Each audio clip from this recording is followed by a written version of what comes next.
Hey everybody, welcome back to Resia Gaming. It's me, Belladonna, and today I'm going to be teaching you guys a few things you can do to make yourself a better Overwatch player. The first of these, and probably the most important, is communications. This is essential to a team. It will make or break a winning team. If you can communicate your ultimate abilities, groupings, enemy locations, all sorts of things like that, just communicate and talk to your teammates. I cannot emphasize how important this is. A well-communicated team has a much higher chance of victory than one that doesn't talk at all. And believe me, I've been on plenty of both. So you can do your part. Even if you don't have a mic, you can type in chat whenever you can and communicate with your teammates, requesting healing, saying, oh, there's a Reaper behind us, he's about to ult, or scatter from the Riptide, or just things that you can do and say to make the playing experience for your team go a little more smoothly. The second thing is hero selections. This is a very important part of gameplay, knowing your mains, knowing their counters, knowing your strengths and weaknesses, and just being able to pick the best hero for any overall situation. Personally, I main Mercy, Mei, Reaper, and Reinhardt, and I will go between those four whenever the situation calls for it. Right now I'm playing Reinhardt because, well, I don't know, I'm just in the mood to play Reinhardt. So, being able to know when your hero is not working and to change is also another very important thing to master. We have a Doomfist right now, so I might want to be able to get off. Ooh, that hurt. So, another important thing you can be able to master is just knowing knowing enemy heroes and how to counter these enemy heroes if they're giving you problems. For example, an enemy Junkrat going off the Pharah is usually a fairly reliable counter. There are other things you can do related to hero selection, but for the most part, that just about covers it. Now, the third thing is optimism. This is a huge aspect of Overwatch gameplay that I don't see many other people picking up on, as a matter of fact. Congratulating your teammates on getting multi-kills, a good bubble by Zarya, a good resurrect by Mercy, things like that will really help the team. Just saying, oh hey, good job, Pharah, nice ult there, or just things like that. It helps your team keep your morale up, and morale is one thing that helps you win battles. Now, it is far from everything, but it's one of the bigger things. Oh wow, that took me way farther than I wanted to.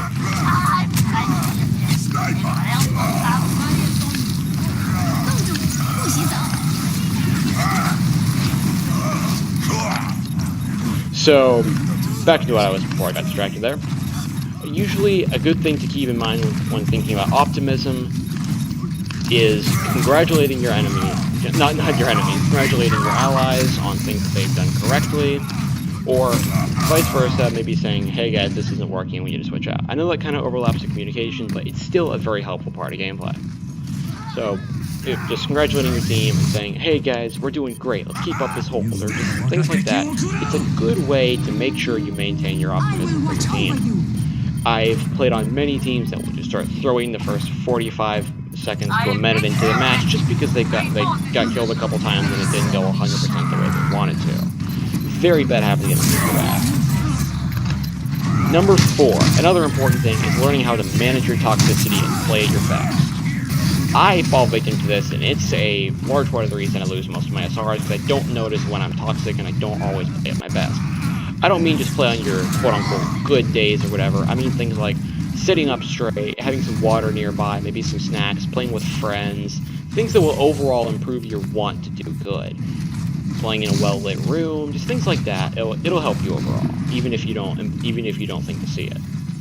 Then knowing how to manage your toxicity is a very important thing too. If you notice yourself getting toxic after some losses, maybe take a break, evaluate the fact that you are getting toxic, and try to change that for your own benefit.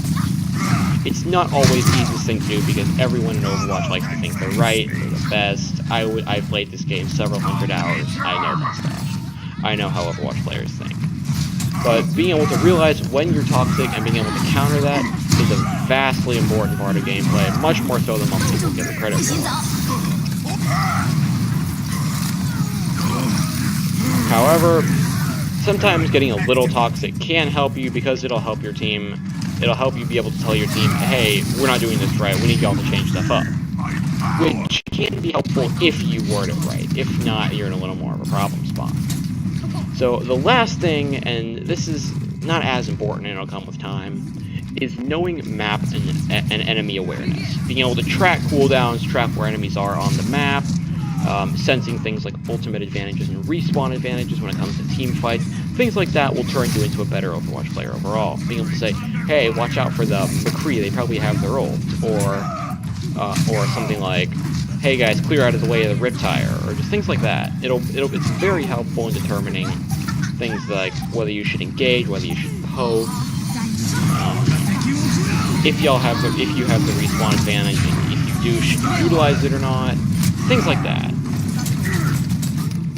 These sorts of things will come with time. They are not instantaneous by any shape or means. So don't expect these things to just come to you immediately.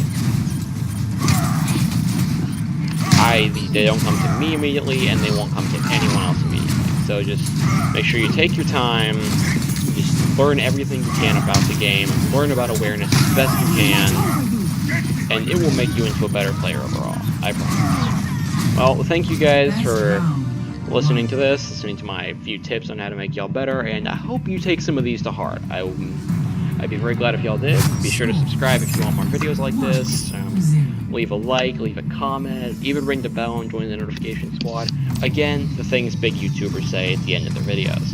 Anyways, thank you guys for coming out, and I will see you guys next time.